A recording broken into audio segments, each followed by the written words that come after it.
جون 1171 کا وہ دن مصر کی گرمی سے جل رہا تھا جس دن خلیفہ الازد کے قاصد نے آ کر صلاح الدین ایوبی کو پیغام دیا کہ خلیفہ یاد فرما رہے ہیں۔ سلطان ایوبی کے تیور بدل گئے۔ اس نے قاصد سے کہا، خلیفہ کو بعد از سلام کہنا کہ کوئی بہت ضروری کام ہے تو بتا دیں، میں آ جاؤں گا۔ اس وقت مجھے ذرا سی بھی فرصت نہیں۔ انہیں یہ بھی کہنا کہ میرے سامنے جو کام پڑے ہیں وہ حضور کے دربار میں حاضری دینے کی نسبت زیادہ ضروری اور اہم ہیں۔ قاصد چلا گیا اور سلطان ایوبی بے چینی میں کمرے میں ٹہلنے لگا۔ وہ فاطمی خلافت کا دور تھا۔ مصر میں اس خلافت کا خلیفہ الازد تھا۔ اس دور کا خلیفہ بادشاہ ہوتا تھا۔ جمعے کے خطبے میں ہر مسجد میں خدا اور رسول صلی اللہ علیہ وسلم کے بعد خلیفہ کا نام بھی لیا جاتا تھا۔ عیش و عشرت کے سوا ان لوگوں کے پاس کوئی کام نہ تھا۔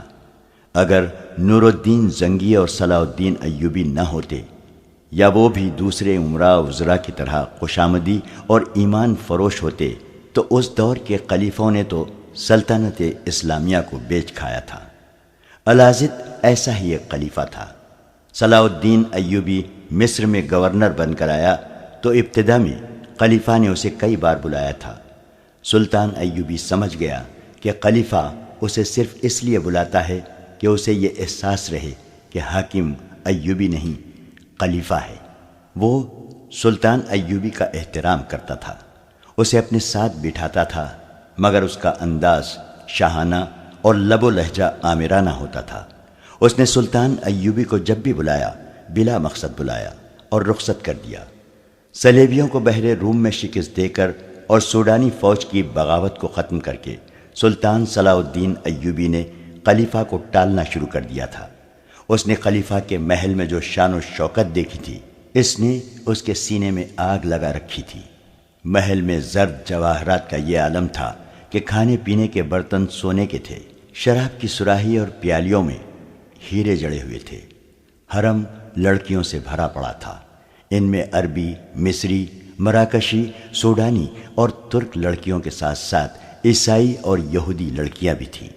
یہ اس قوم کا خلیفہ تھا جسے ساری دنیا میں اللہ کا پیغام پھیلانا تھا اور جسے دنیائے کفر کی محیب جنگی قوت کا سامنا تھا۔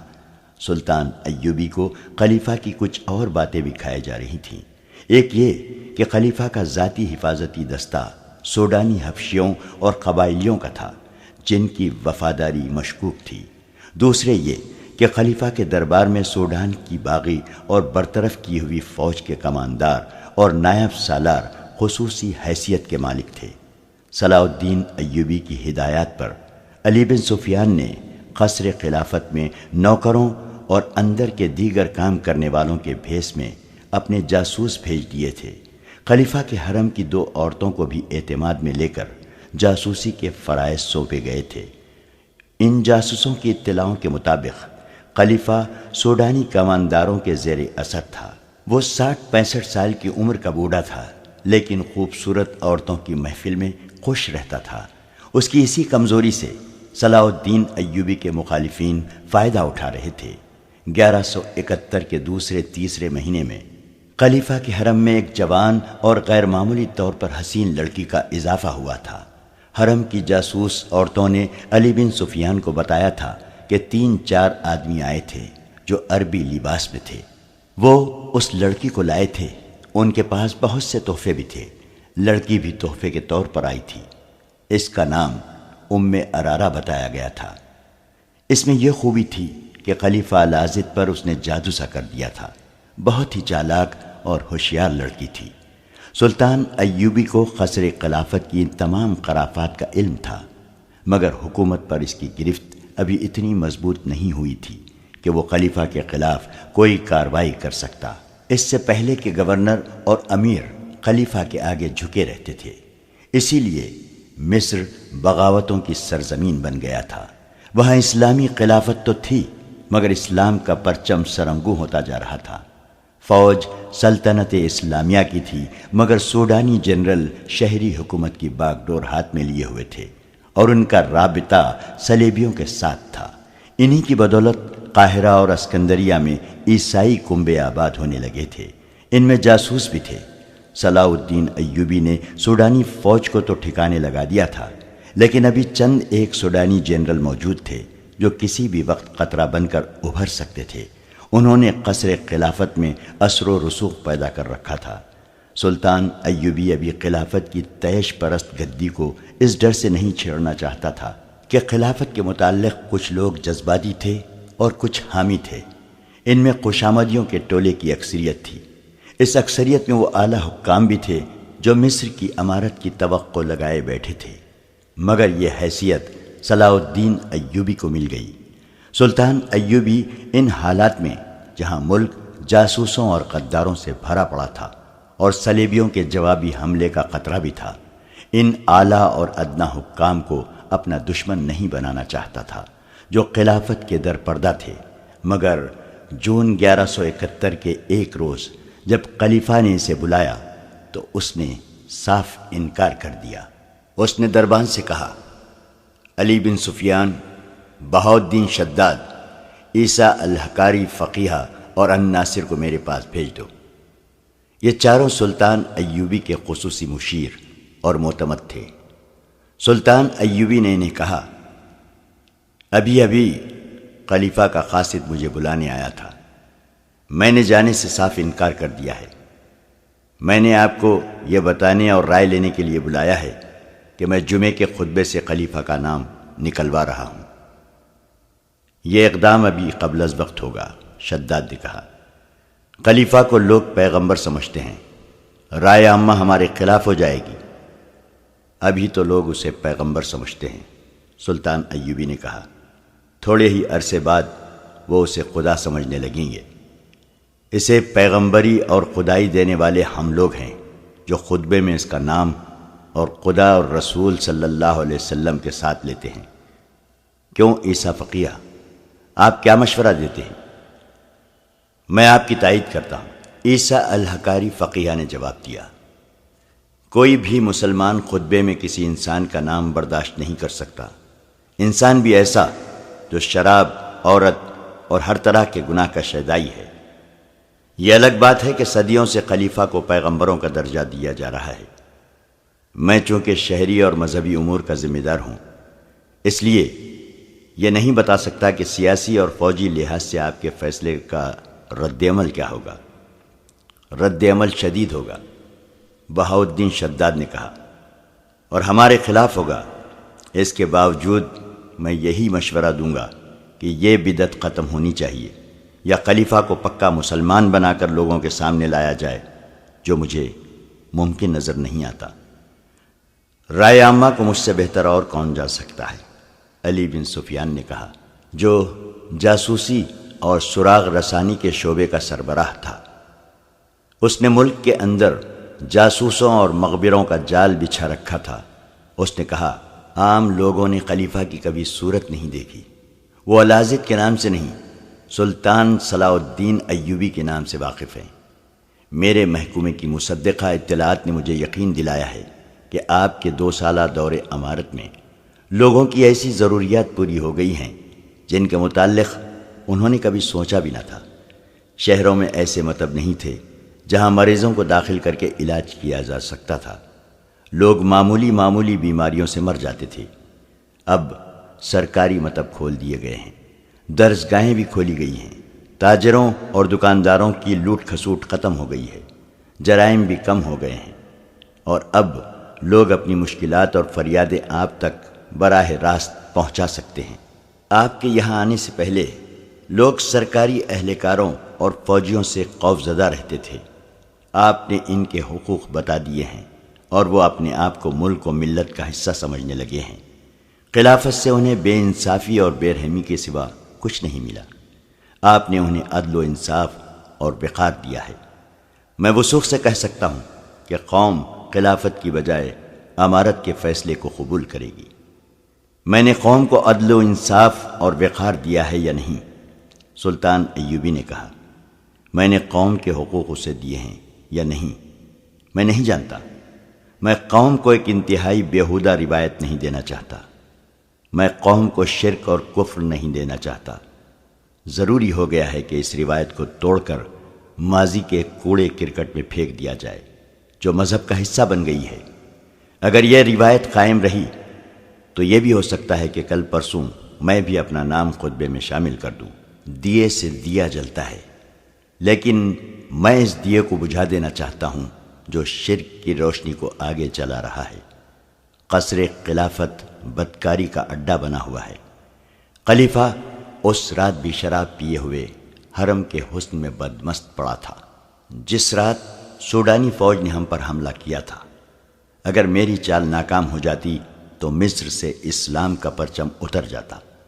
جب اللہ کے سپاہی شہید ہو رہے تھے اس وقت بھی خلیفہ شراب پیے ہوئے تھا۔ میں اسے احکام کے مطابق یہ بتانے گیا کہ سلطنت پر کیا طوفان آیا تھا اور ہماری فوج نے اس کام کا دمقم کس طرح توڑا ہے، تو اس نے مست سانڈ کی طرح جھوم کر کہا تھا، شاباش، ہم بہت خوش ہوئے، ہم تمہارے باپ کو خصوصی قاصد کے ہاتھ مبارکباد اور انعام بھیجیں گے۔ میں نے اسے کہا کہ یا خلیفۃ المسلمین، میں نے اپنا فرض ادا کیا ہے۔ میں نے یہ فرض اپنے باپ کی خوشنودی کے لیے نہیں، اللہ اور اس کے رسول کی خوشنودی کے لیے ادا کیا ہے۔ اس بوڑھے خلیفہ نے کہا، سلطان صلاح الدین، تم ابھی بچے ہو مگر کام تم نے بڑوں والا کر دکھایا ہے۔ اس نے میرے ساتھ اس طرح بات کی تھی جیسے وہ مجھے اپنا غلام اور اپنے حکم کا پابند سمجھتا ہے۔ یہ بے دین انسان قومی خزانے کے لیے سفید ہاتھی بنا ہوا ہے۔ سلطان ایوبی نے خط نکال کر سب کو دکھایا اور کہا، 6-7 دن گزرے، نور الدین زنگی نے مجھے یہ پیغام بھیجا ہے۔ انہوں نے لکھا ہے کہ خلافت 3 حصوں میں بٹ گئی ہے۔ بغداد کی مرکزی خلافت کا دونوں ماتحت خلیفوں پر اثر ختم ہو چکا ہے۔ آپ یہ خیال رکھیں کہ مصر کا خلیفہ خود مختار حاکم نہ بن جائے۔ وہ سوڈانیوں اور صلیبیوں سے بھی ساز باز کرنے سے گریز نہیں کرے گا۔ میں سوچ رہا ہوں کہ خلافت صرف بغداد میں رہے اور ذیلی خلیفے ختم کر دیے جائیں، لیکن میں ڈرتا ہوں کہ ان لوگوں نے ہمارے خلاف سازشیں تیار کر رکھی ہیں۔ اگر آپ مصر کے خلیفہ کی بادشاہی اس کے محل کے اندر ہی محدود رکھنے کی کوشش کریں گے تو میں آپ کو فوجی اور مالی امداد دوں گا۔ احتیاط کی بھی ضرورت ہے کیونکہ مصر کے اندرونی حالات ٹھیک نہیں ہیں۔ مصر میں ایک بغاوت اور بھی ہوگی۔ سوڈانیوں پر کڑی نظر رکھیں۔ سلطان ایوبی نے خط پڑھ کر کہا، اس میں کیا شک ہے کہ خلافت سفید ہاتھی ہے؟ کیا آپ دیکھتے نہیں کہ خلیفہ العاضد دورے پہ نکلتا ہے تو آپ کی آدھی فوج اس کی حفاظت کے لیے ہر طرف پھیلا دی جاتی ہے۔ لوگوں کو مجبور کیا جاتا ہے کہ وہ خلیفہ کے راستے میں چادریں اور قالین بچھائیں۔ خلیفہ کا حفاظتی دستہ دورے سے پہلے لوگوں کو دھمکیاں دے کر مجبور کر دیتا ہے کہ ان کی عورتیں اور جوان بیٹیاں خلیفہ پر پھولوں کی پتیاں پھینکیں۔ اس کے دوروں پر خزانے کی وہ رقم تباہ کی جاتی ہے جو ہمیں سلطنت اسلامیہ کے دفاع اور توسیع کے لیے اور قوم کی فلاح و بہبود کے لیے درکار ہے۔ اس کے علاوہ اس پہلو پر بھی غور کرو کہ ہمیں مصری عوام پر، یہاں کے عیسائیوں اور دیگر غیر مسلموں پر یہ ثابت کرنا ہے کہ اسلام شہنشاہوں کا مذہب نہیں، یہ عرب کے صحراؤں کے کسانوں اور شتربانوں کا سچا مذہب ہے، اور یہ انسان کو انسانیت کا وہ درجہ دینے والا مذہب ہے جو خدا کو عزیز ہے۔ یہ بھی ہو سکتا ہے کہ خلیفہ کے خلاف کارروائی کرنے سے آپ کے خلاف یہ بہتان تراشی ہونے لگے کہ خلیفہ کی جگہ آپ خود حاکم بننا چاہتے ہیں۔ شداد نے کہا، سچ کی ہمیشہ مخالفت ہوئی ہے اور ہوتی رہے گی۔ سلطان ایوبی نے کہا، آج جھوٹ اور باطل کی جڑیں صرف اس لیے مضبوط ہو گئی ہیں کہ مخالفت اور مخالفانہ رد عمل سے ڈر کر لوگوں نے سچ بولنا چھوڑ دیا ہے۔ حق کی آواز سینوں میں دب کر رہ گئی ہے۔ شاہانہ دوروں نے اور شہنشاہیت کے اظہار کے اونچے طریقوں نے رعایا کے دلوں سے وہ وقار ختم کر دیا ہے جو قوم کا ترے امتیاز تھا۔ عوام کو بھوکا رکھ کر اور ان پر زبردستی اپنی حکمرانی ٹھونس کر انہیں غلامی کی ان زنجیروں میں باندھ دیا جا رہا ہے جنہیں ہمارے رسول اکرم صلی اللہ علیہ وسلم نے توڑا تھا۔ ہمارے بادشاہوں نے قوم کو اس پستی تک پہنچا دیا ہے کہ یہ بادشاہ اپنی عیاشیوں کی خاطر صلیبیوں سے دوستانہ کر رہے ہیں، ان سے پیسے مانگتے ہیں، اور صلیبی آہستہ آہستہ سلطنت اسلامیہ پر قابض ہوتے چلے جا رہے ہیں۔ آپ نے شداد مخالفت کی بات کی ہے، ہمیں مخالفت سے نہیں ڈرنا چاہیے۔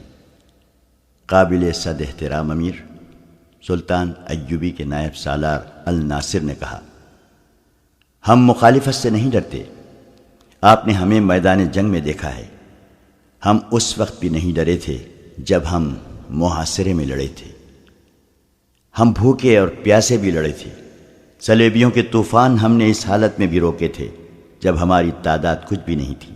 مگر میں آپ کو آپ کی ہی کہی ہوئی ایک بات یاد دلانا چاہتا ہوں۔ آپ نے ایک بار کہا تھا کہ حملہ جو باہر سے آتا ہے اسے ہم قلیل تعداد میں بھی روک سکتے ہیں، لیکن حملہ جو اندر سے ہوتا ہے، اور جب حملہ آور اپنی قوم کے افراد ہوتے ہیں تو ہم ایک بار تو چونک اٹھتے اور سن ہو جاتے ہیں کہ یا خدائے ذوالجلال، یہ کیا ہوا؟ قابل احترام امیر مصر، جب ملک کے حاکم ملک کے دشمن ہو جائیں تو آپ کی تلوار نیام کے اندر تڑپتی رہے گی، باہر نہیں آئے گی۔ آپ نے درست کہا الناصر۔ سلطان ایوبی نے کہا، میری تلوار نیام میں تڑپ رہی ہے، یہ اپنے حاکموں کے خلاف باہر نہیں آنا چاہتی۔ میرے دل میں قوم کے حکمرانوں کا ہمیشہ احترام رہا ہے۔ ملک کا حکمران قوم کی عظمت کا نشان ہوتا ہے، قوم کے وقار کی علامت ہوتا ہے، لیکن آپ سب غور کریں کہ ہمارے حکمرانوں میں کتنی کچھ عظمت اور کتنا کچھ وقار رہ گیا ہے۔ میں صرف خلیفہ العاضد کی بات نہیں کر رہا۔ علی بن سفیان سے پوچھو، اس کا محکومہ موصل، حلب، دمشق، مکہ اور مدینہ منورہ کی جو خبریں لایا ہے وہ یہ ہیں کہ خلافت کی تیش پرستی کی وجہ سے جہاں جہاں کوئی امیر اور حاکم ہے وہ وہاں کا مختار کل بن گیا ہے۔ سلطنت اسلامیہ ٹکڑوں میں بٹتی جا رہی ہے۔ خلافت اس قدر کمزور ہو گئی ہے کہ اس نے عمرہ اور حکام کو ذاتی سیاست بازیوں کے لیے استعمال کرنا شروع کر دیا ہے۔ میں اس خطرے سے بے خبر نہیں کہ قوم کے بکھرے ہوئے شیرازے کو ہم جب یکجا کرنے کی کوشش کریں گے تو یہ اور بکھرے گا، ہمارے سامنے پہاڑ کھڑے ہو جائیں گے، لیکن میں گھبراؤں گا نہیں، اور مجھے امید ہے کہ آپ بھی نہیں گھبرائیں گے۔ میں آپ کے مشوروں کا احترام کروں گا، لیکن میں آئندہ خلیفہ کے بلائے پر صرف اس صورت میں جاؤں گا جب کوئی ضروری کام ہوگا۔ فوری طور پر میں خطبے سے خلیفہ کا نام اور ذکر نکلوا رہا ہوں۔ سب نے سلطان ایوبی کے اس اقدام کی حمایت کی اور اپنی پوری مدد اور ہر طرح کی قربانی دینے کا یقین دلایا۔ خلیفہ العاضد اس وقت اپنے ایک خصوصی کمرے میں تھا جب قاصد نے اسے بتایا کہ سلطان صلاح الدین ایوبی نے کہا ہے کہ اگر کوئی ضروری کام ہے تو میں آ سکتا ہوں، ورنہ میں بہت مصروف ہوں۔ خلیفہ آگ بگولا ہو گیا۔ اس نے قاصد سے کہا کہ رجب کو میرے پاس بھیج دو۔ رجب اس کے حفاظتی دستے کا کماندار تھا، جس کا عہدہ نائب سالار جتنا تھا۔ وہ مصر کی فوج کا افسر تھا۔ اسے خلیفہ کے باڈی گارڈز کی کمان دی گئی تھی۔ اس نے قصر خلافت اور خلیفہ کے حفاظتی دستوں میں چن چن کر سوڈانی حبشیوں کو رکھا تھا۔ وہ سلطان ایوبی کے مخالفین میں سے اور خلیفہ کے خوشامدیوں میں سے تھا۔ اس وقت خلیفہ کے اس خصوصی کمرے میں ارارہ موجود تھی جب قاصد صلاح الدین ایوبی کا جواب لے کر آیا تھا۔ اس نے خلیفہ سے کہا، صلاح الدین آپ کا نوکر ہے، آپ نے اسے سر چڑھا رکھا ہے، آپ کیوں نہیں اسے معزول کر دیتے؟ کیوں نہیں اپنے سپاہی بھیج کر اسے حراست میں یہاں بلوا لیتے؟ اس لیے کہ اس کے نتائج اچھے نہیں ہوں گے۔ خلیفہ نے غصے کے عالم میں کہا، فوج اس کی کمان میں ہے، وہ میرے خلاف فوج استعمال کر سکتا ہے۔ اتنے میں رجب آ گیا۔ اس نے جھک کر فرشی سلام کیا۔ العاضد نے غصے سے کانپتی ہوئی آواز میں اس سے کہا، میں پہلے ہی جانتا تھا کہ یہ کمبخت قصر اور سرکش آدمی ہے۔ یہ صلاح الدین ایوبی، میں نے اسے بلایا تو یہ کہہ کر آنے سے انکار کر دیا ہے کہ ضروری کام ہے تو آؤں گا، ورنہ آپ کا بلاوا میرے لیے کوئی معنی نہیں رکھتا، کیونکہ میرے سامنے ضروری کام پڑے ہیں۔ غصے میں بولتے بولتے اسے ہچکی آئی، پھر کھانسی اٹھی اور اس نے دل پر ہاتھ رکھ لیا اس کا رنگ زرد ہو گیا۔ اس حالت میں کمزور سی آواز میں کہا، بدبخت کو یہ بھی احساس نہیں کہ میں بیمار ہوں۔ میرا دل مجھے لے بیٹھے گا۔ میرے لیے غصہ ٹھیک نہیں۔ مجھے اپنی صحت کا غم کھایا جا رہا ہے اور اسے اپنے کاموں کی پڑی ہے۔ آپ نے اسے کیوں بلایا تھا؟ رجب نے پوچھا۔ مجھے حکم دیجیے۔ میں نے اسے صرف اس لیے بلایا تھا کہ اسے احساس رہے کہ اس کے سر پر ایک حاکم بھی ہے۔ خلیفہ نے دل پر ہاتھ رکھے ہوئے کراہتی ہوئی آواز میں کہا، تم ہی نے مجھے بتایا تھا کہ صلاح الدین ایوبی خود مختار ہوتا جا رہا ہے۔ میں اسے بار بار یہاں بلانا چاہتا ہوں، اسے حکم دینا چاہتا ہوں تاکہ اسے اپنے پاؤں کے نیچے رکھوں۔ یہ ضروری نہیں کہ کوئی ضروری کام ہو تو ہی میں اسے بلاؤں۔ ارارہ نے شراب کا پیالہ اس کے ہونٹوں سے لگا کر کہا، آپ کو 100 بار کہا ہے کہ غصے میں نہ آ جایا کریں۔ آپ کے دل اور اعصاب کے لیے غصہ ٹھیک نہیں۔ اس نے سونے کی ایک ڈبیا میں سے نسواری رنگ کے صفوف میں سے ذرا سا خلیفہ کے منہ میں ڈالا اور پانی پلا دیا۔ خلیفہ نے اس کے بکھرے ہوئے ریشمی بالوں میں انگلیاں الجھا کر کہا، اگر تم نہ ہوتی تو میرا کیا ہوتا؟ سب کو میری دولت اور رتبے سے دلچسپی ہے۔ میری ایک بھی بیوی ایسی نہیں جسے میری ذات کے ساتھ دلچسپی ہو۔ تم تو میرے لیے فرشتہ ہو۔ اس نے لڑکی کو اپنے قریب بٹھا کر بازو اس کی کمر میں ڈال دیا۔ خلیفۃ المسلمین رجب نے کہا، آپ بڑے ہی نرم دل اور نیک انسان ہیں۔ یہی وجہ ہے کہ صلاح الدین ایوبی نے یہ گستاخی کی ہے۔ آپ نے یہ بھی فراموش کر دیا ہے کہ وہ عربی نسل سے نہیں، وہ آپ کی نسل سے نہیں، وہ کرد ہے۔ میں حیران ہوں کہ اسے اتنی بڑی حیثیت کس نے دے دی ہے۔ اگر اس میں کچھ خوبی ہے تو صرف یہ ہے کہ وہ ایک اچھا عسکری ہے، میدان جنگ کا استاد ہے، لڑنا بھی جانتا ہے اور لڑانا بھی جانتا ہے۔ مگر یہ وصف اتنا اہم نہیں کہ اسے مصر کی امارت سونپ دی جائے۔ اس نے سوڈان کی اتنی بڑی اور اتنی تجربہ کار فوج یوں توڑ کر ختم کر دی ہے جس طرح بچہ کوئی کھلونا توڑ دیتا ہے۔ آپ ذرا غور فرمائیں کہ جب یہاں سوڈانی باشندوں کی فوج تھی، ناجی اور ادروش جیسے سالار تھے، تو رعایا آپ کے کتوں کے آگے بھی سجدہ کرتی تھی۔ سوڈانی لشکر کے سالار آپ کی دہلیز پر حاضر رہتے تھے۔ اب یہ حال ہے کہ آپ اپنے ایک ماتحت کو بلاتے ہیں تو وہ آنے سے انکار کر دیتا ہے۔ رجب، خلیفہ نے اچانک گرج کر کہا، تم ایک مجرم ہو۔ رجب کا رنگ پیلا پڑ گیا۔ ارارہ بدک کر العزیز سے الگ ہو گئی اور العزیز نے اسے پھر بازو کے گھیرے میں لے کر اپنے ساتھ لگا لیا اور پیار سے بولا، کیا میں نے تمہیں ڈرا دیا ہے؟ میں رجب سے یہ کہنا چاہتا ہوں کہ یہ آج 2 سال بعد مجھے بتا رہا ہے کہ ہماری پرانی فوج اور اس کے سالار اچھے تھے اور صلاح الدین ایوبی کی بنائی ہوئی فوج خلافت کے حق میں اچھی نہیں۔ کیوں رجب، تم یہ بات پہلے بھی جانتے تھے؟ چپ کیوں رہے؟ اب جب کہ یہ امیر مصر اپنی جڑیں مضبوط کر چکا ہے، مجھے بتا رہے ہو کہ یہ خلافت کا باغی اور سرکش ہے۔ میں حضور کے عتاب سے ڈرتا تھا، رجب نے کہا۔ سلطان ایوبی کا انتخاب بغداد کی خلافت نے کیا تھا۔ یہ آپ کے مشورے سے ہی ہوا ہوگا۔ میں خلافت کے انتخاب کے خلاف زبان کھولنے کی جرت نہیں کر سکتا تھا۔ آج امیر مصر کی گستاخی اور اس کے زیر اثر آپ کے دل کے دورے نے مجھے مجبور کر دیا ہے کہ زبان کھولوں۔ میں کب سے دیکھ رہا ہوں کہ صلاح الدین کئی بار آپ کے حضور گستاخی کر چکا ہے۔ میرا فرض ہے کہ آپ کو خطروں سے آگاہ کروں اور بچاؤں۔ اس دوران ارارہ خلیفہ کے گالوں سے گال رگڑتی رہی اور اس کی انگلیوں میں انگلیاں الجھا کر بچوں کی طرح کھیلتی رہی۔ ایک بار اس نے خلیفہ کے گالوں کو ہاتھوں میں تھام کر پوچھا، طبیعت بحال ہوئی؟ خلیفہ نے اس کی ٹھوڑی کو چھیڑتے ہوئے کہا، دوائی نے اتنا اثر نہیں کیا جتنا تیرے پیار نے کیا ہے۔ خدا نے تجھے وہ حسن اور وہ جذبہ دیا ہے جو میرے ہر روگ کے لیے اکسیر ہے۔ اس نے ارارہ کا سر اپنے سینے پر ڈال کر رجب سے کہا، روز قیامت جب مجھے جنت میں بھیجیں گے تو میں خدا سے کہوں گا کہ مجھے کوئی حور نہیں چاہیے، مجھے ارارہ دے دو۔ ارارہ صرف حسین ہی نہیں، رجب نے کہا، یہ بہت ہوشیار اور ذہین بھی ہے۔ حضور کا حرم سازشوں کا گھر بنا ہوا تھا، اس نے آ کر سب کو لگام ڈال دی ہے۔ اب کسی کی ضرورت نہیں کہ کوئی عورت کسی عورت کے خلاف یا کوئی اہلکار قصر خلافت میں ذرا سی بھی گڑبڑ کرے۔ رجب صلاح الدین ایوبی کے متعلق بات کر رہے تھے۔ ام ارارہ نے کہا، ان کی باتیں غور سے سنیں اور صلاح الدین کو لگام ڈالیں۔ تم کیا کہہ رہے تھے رجب؟ خلیفہ نے پوچھا۔ میں یہ عرض کر رہا تھا کہ میں نے اس ڈر سے زبان بند رکھی کہ امیر مصر کے خلاف کوئی بات خلافت کو گوارا نہ ہوگی۔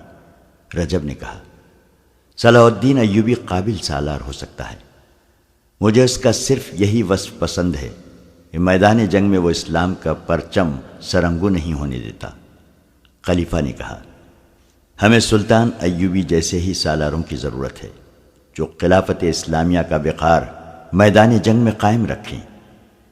میں گستاخی کی معافی چاہتا ہوں خلیفۃ المسلمین۔ رجب نے کہا، خلافت نے ہمیں میدان جنگ میں نہیں آزمایا۔ صلاح الدین ایوبی کے متعلق میں یہ کہنے کی جرأت کروں گا کہ وہ خلافت اسلامیہ کے وقار کے لیے نہیں لڑتا بلکہ اپنے وقار کے لیے لڑتا ہے۔ آپ فوج کے سالار سے سپاہی تک پوچھ لیں، صلاح الدین انہیں یہ سبق دیتا رہتا ہے کہ وہ ایسی سلطنت اسلامیہ کے قیام کے لیے لڑیں جس کی سرحدیں لامحدود ہوں۔ صاف ظاہر ہے کہ وہ ایسی سلطنت کے خواب دیکھ رہا ہے جس کا بادشاہ وہ خود ہوگا۔ نور الدین زنگی اس کی پشت پناہی کر رہا ہے۔ اس نے صلاح الدین ایوبی کے ہاتھ مضبوط کرنے کے لیے 2000 سواروں اور اتنے ہی پیادہ عسکریوں کی فوج بھیجی تھی۔ کیا اس نے خلیفہ بغداد کی اجازت سے یہ فوج بھیجی تھی؟ کیا خلافت کا کوئی ایلچی آپ سے مشورہ لینے آیا تھا کہ مصر میں فوج کی ضرورت ہے یا نہیں؟ جو کچھ ہوا خلافت سے بالا ہوا۔ تم ٹھیک کہتے ہو، خلیفہ نے کہا، مجھ سے نہیں پوچھا گیا تھا اور مجھے اب خیال آیا ہے کہ ادھر سے آئی ہوئی اتنی زیادہ کمک واپس نہیں بھیجی گئی۔ واپس اس لیے نہیں بھیجی گئی کہ یہ کمک مصر پر گرفت مضبوط کرنے کے لیے بھیجی گئی تھی اور اسی لیے یہاں رکھی گئی ہے۔ رجب نے کہا، مصر کی پرانی فوج کے سپاہیوں کو کسان اور بھکاری بنانے کے لیے یہ کمک آئی تھی۔ ناجی، ادروش، کاکش، عبد یزداں، ابی آذر اور ان جیسے 8 اور سالار کہاں ہیں؟ حضور نے کبھی سوچا نہیں؟ ان سب کو صلاح الدین ایوبی نے خفیہ طور پر قتل کرا دیا تھا۔ ان کا قصور صرف یہ تھا کہ وہ صلاح الدین ایوبی سے زیادہ قابل سالار تھے۔ یہ قتل کس کی گردن پر ہے؟ صلاح الدین ایوبی نے حاکموں کی مجلس میں کہا تھا کہ خلیفہ مصر نے ان سب کو غداری اور بغاوت کے جرم میں سزائے موت دے دی ہے۔ جھوٹ! خلیفہ نے بھڑک کر کہا، سفید جھوٹ! مجھے صلاح الدین ایوبی نے بتایا تھا کہ یہ سب غدار ہیں۔ میں نے اسے کہا تھا کہ گواہ لاؤ اور مقدمہ چلاؤ۔ اس نے مقدمہ چلائے بغیر وہ فیصلہ خود کیا جو خلافت کی مہر کے بغیر بیکار ہوتا ہے۔ رجب نے کہا، ان بدقسمت سالاروں کا جرم یہ تھا کہ انہوں نے صلیبی بادشاہ سے رابطہ قائم کیا تھا۔ ان کا مقصد کچھ اور تھا، اور وہ یہ تھا کہ صلیبیوں سے بات چیت کر کے جنگ و جدل ختم کیا جائے اور ہم اپنے ملک اور رعایا کی خوشحالی اور فلاح و بہبود کی طرف توجہ دے سکیں۔ آپ شاید تسلیم کریں یا نہ کریں، مگر یہ حقیقت ہے کہ صلیبی ہمیں اپنا دشمن نہیں سمجھتے۔ وہ ہمارے خلاف جنگی طاقت صرف اس لیے تیار رکھتے ہیں کہ نور الدین زنگی اور شیر کوہ جیسے مسلمانوں سے انہیں حملے کا خطرہ رہتا ہے۔ شیر کوہ مر گیا تو صلاح الدین ایوبی کو اپنی جگہ چھوڑ گیا۔ یہ شخص شیر کوہ کا پروردہ ہے۔ اس نے ساری عمر عیسائی قوم سے لڑتے اور اسلام کے دشمن پیدا کرتے اور دشمنوں میں اضافہ کرتے گزاری ہے۔ اگر صلاح الدین ایوبی کی جگہ مصر کا امیر کسی اور کو مقرر کیا جاتا تو آج عیسائی بادشاہ آپ کے دربار میں دوستوں کی طرح آتے، قتل و غارت نہ ہوتی، اتنے پرانے اور تجربے کار سالار قتل ہو کر گمنام نہ ہو جاتے۔ مگر رجب، خلیفہ نے کہا، صلیبیوں نے بحر روم سے حملہ جو کیا تھا، صلاح الدین ایوبی نے ایسے حالات پیدا کیے تھے کہ صلیبی اپنے دفاع کے لیے حملے میں پہل کرنے پر مجبور ہو گئے۔ رجب نے کہا، صلاح الدین ایوبی کو معلوم تھا کہ حملہ آ رہا ہے، کیونکہ حالات اسی نے پیدا کیے تھے۔ اس لیے اس نے حملہ روکنے یعنی دفاع کا انتظام پہلے ہی کر رکھا تھا۔ یہ شخص فرشتہ تو نہیں کہ اسے غیب کا حال معلوم ہو گیا تھا۔ اس نے ایک ایسا ناٹک کھیلا تھا جس میں ہزارہ بچے یتیم اور ہزارہ عورتیں بیوہ ہو گئیں۔ اس پر آپ نے اسے میری موجودگی میں خراج تحسین پیش کیا۔ پھر اس نے سوڈانی فوج کو، جو آپ کی وفادار تھی، جنگی مشق کے بہانے رات کو باہر نکالا اور اندھیرے میں اس پر اپنی نئی فوج سے حملہ کر دیا، اور مشہور یہ کیا کہ ناجی کی فوج نے بغاوت کر دی تھی۔ اس پر بھی آپ نے اسے خراج تحسین پیش کیا۔ آپ اتنے سادہ دل اور مخلص ہیں کہ آپ اس چال اور اس دھوکے کو سمجھ نہ سکے۔ اس دوران ارارہ، جو عرب کے حسن کا شاہکار تھی، خلیفہ العازد کے ساتھ بڑی معصومیت سے کچھ ایسی فحش حرکتیں کر رہی تھی کہ العازد پر شراب کا نشہ دگنا ہو گیا۔ اس کی ذہنی کیفیت اس لڑکی کے قبضے میں تھی۔ رجب کی باتیں اور دلیلیں اس کے دماغ میں اترتی جا رہی تھیں۔ اس کی زیادہ تر توجہ ارارہ پر مرکوز تھی۔ رجب کی باتیں تو وہ ضمنی طور پر سن رہا تھا۔ رجب نے صلاح الدین ایوبی پر ایک انتہائی بیہودہ وار کیا۔ اس نے کہا کہ اس نے ایک اور فریب کاری شروع کر رکھی ہے۔ کسی خوبصورت اور جوان لڑکی کو پکڑ کر اس کی آبرو ریزی کرتا ہے اور چند دن عیش کر کے اسے یہ کہہ کر مروا دیتا ہے کہ یہ جاسوس ہے۔ عیسائیوں کے خلاف قوم میں نفرت پیدا کرنے کے لیے اس نے فوج اور عوام میں یہ شعور کر رکھا ہے کہ صلیبی اپنی لڑکیوں کو مصر میں جاسوسی کے لیے بھیجتے ہیں، اور وہ بدکار عورتوں کو بھی یہاں بھیجتے ہیں جو قوم کا اخلاق تباہ کرتی ہیں۔ میں اسی ملک کا باشندہ ہوں۔ یہاں جتنے خیبے خانے ہیں وہاں مصری اور سوڈانی عورتیں ہیں۔ اگر کوئی عیسائی عورت ہے تو وہ کسی کی جاسوس نہیں، یہ اس کا پیشہ ہے۔ مجھے حرم کی 3-4 لڑکیوں نے بتایا ہے کہ صلاح الدین ایوبی نے انہیں اپنے گھر بلایا اور خراب کیا تھا۔ ارارہ نے کہا۔ خلیفہ بھڑک اٹھا اور کہا، میرے حرم کی لڑکیاں؟ تم نے مجھے پہلے کیوں نہیں بتایا؟ اس لیے کہ آپ کی بیماری میں یہ خبر آپ کے لیے اچھی نہیں تھی۔ ارارہ نے کہا، اب بھی یہ بات میرے منہ سے بے اختیار نکل گئی ہے۔ میں نے ایسا انتظام کر دیا ہے کہ اب کوئی لڑکی کسی کے بلانے پر باہر نہیں جا سکتی۔ میں اسے ابھی بلا کر درے لگاؤں گا۔ خلیفہ نے کہا، میں انتقام لوں گا۔ انتقام لینے کے طریقے اور بھی ہیں، رجب نے کہا۔ اس وقت عوام صلاح الدین کے ساتھ ہیں، یہ لوگ آپ کے خلاف ہو جائیں گے، تو کیا میں اپنی یہ توہین برداشت کر لوں؟ خلیفہ نے کہا، نہیں۔ رجب نے کہا، اگر آپ مجھے اجازت دیں اور میری مدد کریں تو میں صلاح الدین کو اسی طرح غائب کر دوں گا جس طرح اس نے مصر کی پرانی فوج کے سالاروں کو گم کر دیا ہے۔ تم یہ کام کس طرح کرو گے؟ خلیفہ نے پوچھا۔ حشیشین یہ کام کر دکھائیں گے، رجب نے کہا۔ وہ رقم بہت زیادہ طلب کرتے ہیں، رقم کا مطالبہ جس قدر ہوگا وہ میں دوں گا۔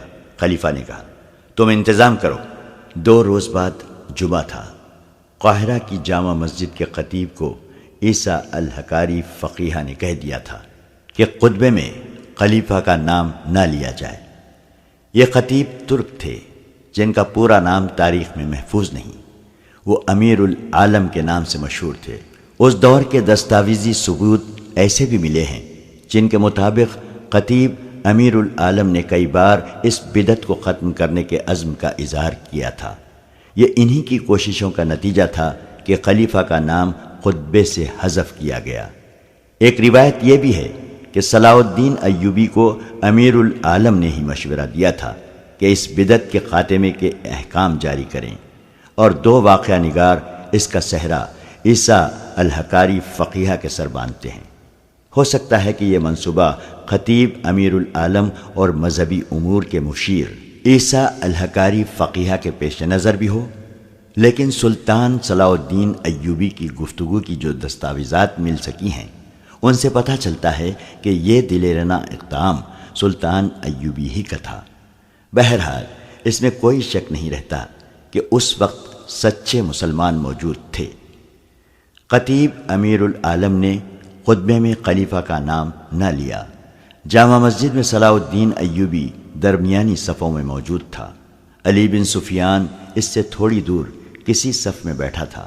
سلطان ایوبی کے متعدد دیگر مشیر اور متعدد بکھر کر عوام میں بیٹھے تھے تاکہ ان کا رد عمل بھانپ سکے۔ علی بن سفیان کے مغبروں کی بہت بڑی تعداد مسجد میں موجود تھی۔ خلیفہ کا نام خطبے سے غائب کرنا ایک سنگین اقدام نہیں بلکہ خلافت کے احکام کے مطابق سنگین جرم تھا۔ اس کا ارتکاب کر دیا گیا۔ سربراہوں میں سے اگر کوئی مسجد میں نہیں تھا تو وہ خلیفہ العاضد تھا۔ نماز کے بعد سلطان ایوبی اٹھا، خطیب کے پاس گیا، ان سے مصافحہ کیا، ان کے چوغے کا بوسہ لیا اور کہا، اللہ آپ کا حامی و ناصر ہے۔ خطیب امیر العالم نے جواب دیا، یہ حکم صادر فرما کر آپ نے جنت میں گھر بنا لیا ہے۔ واپس چند قدم چل کر سلطان ایوبی رک گیا اور خطیب کے قریب جا کر کہا، اگر آپ کو خلیفہ کا بلاوا آ جائے تو اس کے پاس جانے کے بجائے میرے پاس آ جانا، میں آپ کے ساتھ چلوں گا۔ اگر امیر مصر گستاخی نہ سمجھے، امیر العالم نے کہا، تو عرض کروں کہ باطل اور شرک کے خلاف عمل اور حق گوئی اگر جرم ہے تو اس کی سزا میں اکیلے بھگتوں گا، میں آپ کا سہارا نہیں ڈھونڈوں گا۔ خلیفہ نے بلایا تو اکیلا جاؤں گا۔ میں نے خلیفہ کے نام کو آپ کے حکم سے نہیں خدا کے حکم سے حذف کیا ہے۔ میں آپ کو مبارکباد پیش کرتا ہوں۔ شام کے بعد صلاح الدین ایوبی علی بن سفیان، بہاؤالدین شداد اور چند ایک اور مشیروں سے دن کی رپورٹ لے رہا تھا۔ سارے شہر میں شہریوں کے بھیس میں مخبر اور جاسوس پھیلا دیے گئے تھے جنہوں نے لوگوں کی رائے معلوم کر لی تھی۔ علی بن سفیان نے سلطان ایوبی کو بتایا کہ کہیں سے بھی اسے ایسی کوئی اطلاع نہیں ملی جہاں کسی نے یہ کہا ہو کہ خطبے میں خلیفہ کا نام نہیں لیا گیا تھا۔ علی بن سفیان کے بعض آدمیوں نے 2-3 جگہوں پر یہ بھی کہا کہ جامع مسجد کے خطیب نے آج خطبے میں خلیفہ کا نام نہیں لیا تھا، یہ اس نے بہت برا کیا ہے۔ اس پر کچھ آدمی اس طرح حیران ہوئے جیسے انہیں معلوم ہی نہیں کہ خطبے میں خلیفہ کا نام لیا گیا تھا یا نہیں۔ ان میں سے 4-5 آدمی نے اس قسم کے خیالات کا اظہار کیا کہ اس سے کیا فرق پڑتا ہے، خلیفہ خدا یا پیغمبر تو نہیں۔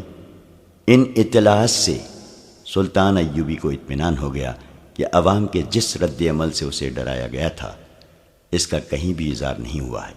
صلاح الدین ایوبی نے اسی وقت سلطان نور الدین زنگی کے نام پیغام لکھا جس میں اسے اطلاع دی کہ اس نے جمعے کے خطبے میں سے خلیفہ کا نام نکلوا دیا ہے۔ عوام کی طرف سے اچھے رد عمل کا اظہار ہوا ہے، لہٰذا آپ بھی مرکزی خلافت کو خطبے سے خارج کر دیں۔ اس لب لباب کا طویل پیغام لکھ کر اس نے حکم دیا کہ قاصد کو علی الصبا روانہ کر دیا جائے جو یہ پیغام نور الدین زنگی کو دے کر واپس آ جائے۔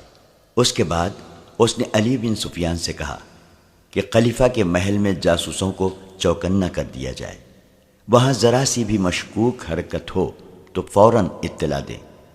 رجب کو سلطان ایوبی جانتا تھا، اسے یہ بھی معلوم تھا کہ رجب خلیفہ کا منہ چڑھا نائب سالار ہے۔ سلطان ایوبی نے علی بن سفیان سے کہا، رجب کے ساتھ ایک آدمی سائے کی طرح لگا رہنا چاہیے۔ اس رات خلیفہ کی محفل عیش و طرب میں رجب نہیں تھا، وہ سلطان ایوبی کے قتل کا انتظام کرنے چلا گیا تھا۔ اسے حسن بن صباح کے حشیشین سے ملنا تھا۔ خلیفہ روز مرہ کی طرح باہر کی دنیا سے بے خبر اور ارارہ کے طلسماتی حسن اور ناز و ادا میں گم تھا۔ اسے کسی نے بتایا ہی نہیں تھا کہ خطبے میں سے اس کا نام حذف ہو چکا ہے۔ وہ خوش تھا کہ صلاح الدین ایوبی کے قتل کا انتظام ہونے والا ہے۔ ارارہ نے اسے جلدی سلانے اور بے ہوش کرنے کے لیے زیادہ شراب پلا دی اور شراب میں خواب آور صفوف بھی ملا دیا۔ اس بوڑھے سے جلدی چھٹکارا حاصل کرنے کے لیے وہ یہی نسخہ استعمال کیا کرتی تھی۔ اسے سلا کر اور قندیلیں بجھا کر وہ کمرے سے نکل گئی۔ وہ اپنے مخصوص کمرے کی طرف جا رہی تھی جس میں رجب رات کو چوری چھپے اس کے پاس آیا کرتا تھا۔ وہ کمرے میں داخل ہوئی ہی تھی کہ کواڑوں کے پیچھے سے کسی نے اس پر کمبل پھینکا۔ اس کی آواز بھی نہ نکلنے پائی تھی کہ اس کے منہ پر جہاں پہلے ہی کمبل لپٹ گیا تھا ایک اور کپڑا باندھ دیا گیا۔ اسے کسی نے کندھوں پر ڈال لیا اور کمرے سے نکل گیا۔ یہ 2 آدمی تھے۔ وہ محل کی بھول بھلیوں اور چوراستوں سے واقف معلوم ہوتے تھے۔ وہ اندھیری سیڑھیوں پر چڑھ گئے۔ اوپر سے انہوں نے رسہ باندھ کر نیچے لٹکایا۔ لڑکی کو کندھوں پر ڈالے ہوئے وہ آدمی رسے سے نیچے اتر گیا۔ اس کے پیچھے دوسرا اترا اور دونوں اندھیرے میں غائب ہو گئے۔ کچھ دور 4 گھوڑے کھڑے تھے اور ان کے پاس 2 آدمی بیٹھے ہوئے تھے۔ انہوں نے اپنے ساتھیوں کو اندھیرے میں آتے دیکھا اور یہ بھی دیکھ لیا کہ ایک نے کندھے پر کچھ اٹھا رکھا ہے۔ وہ گھوڑوں کو آگے لے گئے۔ سب گھوڑوں پر سوار ہو گئے۔ ایک سوار نے لڑکی کو اپنے آگے ڈال لیا۔ ان میں سے کسی نے کہا، گھوڑوں کو ابھی دوڑانا نہیں، ٹاپو سارے شہر کو جگا دیں گے۔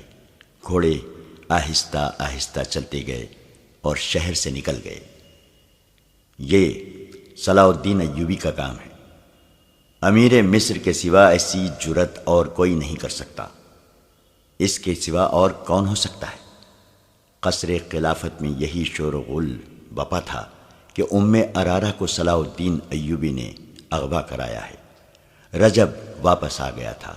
محل کے کونے کونے کی تلاشی لی جا چکی تھی۔ محافظ دستہ کمانداروں کے عتاب کا نشانہ بنا ہوا تھا۔ خود کماندار بھی سپاہیوں کی طرح تھر تھر کانپ رہے تھے۔ ایک لڑکی کا اغوا معمولی واردات نہیں تھی، اور لڑکی بھی ایسی جسے خلیفہ حرم کا ہیرا سمجھا جاتا تھا۔ محل کے پچھواڑے ایک رسہ لٹک رہا تھا۔ زمین پر پاؤں کے نشان تھے جو تھوڑی دور جا کر گھوڑوں کے نشانات میں ختم ہو گئے تھے۔ ان سے یہ ثبوت مل گیا تھا کہ لڑکی کو رسے سے اتارا گیا ہے۔ اس شک کا اظہار بھی کیا گیا کہ لڑکی اپنی مرضی سے کسی کے ساتھ گئی ہے۔ خلیفہ نے اس شک کو مسترد کر دیا تھا۔ وہ کہتا تھا کہ ارارہ اس پر جان چھڑکتی تھی۔ یہ صلاح الدین ایوبی کا کام ہے۔ رجب نے العزیز سے کہا، قصر خلافت میں ہر کسی کی زبان پر یہی الفاظ ہیں کہ اس کے سوا اور کوئی بھی ایسی جرت نہیں کر سکتا۔ ہر کسی کے کانوں میں یہ الفاظ رجب نے ہی ڈالے تھے۔ اسے جو ہی ارارہ کی گمشدگی کی اطلاع ملی تھی، اس نے سارے محل میں گھوم پھر کر ہر کسی سے لڑکی کے متعلق پوچھا اور ہر کسی سے کہا تھا، یہ سلطان ایوبی کا کام ہے۔ قصر صدارت کے اعلیٰ حاکم سے ادنی ملازم تک انہی الفاظ کو دہرائے چلے جا رہے تھے، اور جب یہ الفاظ خلیفہ العاضد کے کانوں میں پڑے تو اس نے ذرہ بھر سوچنے کی ضرورت نہ سمجھی کہ یہ الزام بے بنیاد ہو سکتا ہے۔ اس کے کانوں میں یہ تو پہلے ہی ڈالا جا چکا تھا کہ سلطان ایوبی عورتوں کا شیدائی ہے۔ ارارہ نے اسے یہ بتایا تھا کہ سلطان ایوبی حرم کی 4 لڑکیوں کو خراب کر چکا ہے۔ خلیفہ نے اسی وقت اپنے خصوصی قاصد کو بلایا اور اس سے کہا کہ امیر مصر کے پاس جاؤ اور اسے کہو کہ پردے میں لڑکی واپس کر دو، میں کوئی کارروائی نہیں کروں گا۔ جس وقت خلیفہ قاصد کو یہ پیغام دے رہا تھا، اس وقت قاہرہ سے 10-12 میل دور 3 شتر سوار قاہرہ کی طرف قرامہ قرامہ آ رہے تھے۔ وہ مصر کی فوج کی گشتی سنتری تھے۔ مصر کے سیاسی حالات چونکہ اچھے نہیں تھے، جاسوسوں اور تخریب کاروں کی سرگرمیاں رکنے کی بجائے بڑھتی جا رہی تھیں۔ سلطان ایوبی کو اچھی طرح معلوم تھا کہ ملک میں غداری اور بغاوت کی چنگاریاں بھی سلگ رہی ہیں۔ اس سوڈانی فوج کی طرف سے جسے اس نے برطرف کر دیا تھا، پوری طرح خطرہ ٹلا نہیں تھا۔ اس فوج کے کماندار، عہدیدار اور سپاہی تجربے کار عسکری تھے، کسی بھی وقت ملک کے لیے خطرہ بن سکتے تھے۔ سب سے بڑا خطرہ تو یہ تھا کہ سلطان ایوبی کے مخالفین نے صلیبیوں سے دوستانہ کر رکھا تھا۔ ان کے جاسوسوں کو وہ پناہ، اڈا اور مدد مہیا کرتے تھے۔ ان خطرات کے پیش نظر دارالحکومت سے بہت دور دور ہر طرف فوج کے چند ایک دستے رکھے گئے تھے۔ ان کے گشتی سنتری دن رات صحراؤں اور ٹیلوں ٹیکریوں کے علاقوں میں گھوڑوں اور اونٹوں پر گشت کرتے رہتے تھے تاکہ آنے والے خطرے کی اطلاع قبل از وقت دی جا سکے۔ وہ 3 شتر سوار انہی دستوں کی گشتی سنتری تھے جو اپنی ذمہ داری کے علاقے میں گشت کر کے واپس آ رہے تھے۔ آگے مٹی اور پتھروں کے علاوہ پہاڑوں اور چٹانوں کا وسیع علاقہ تھا۔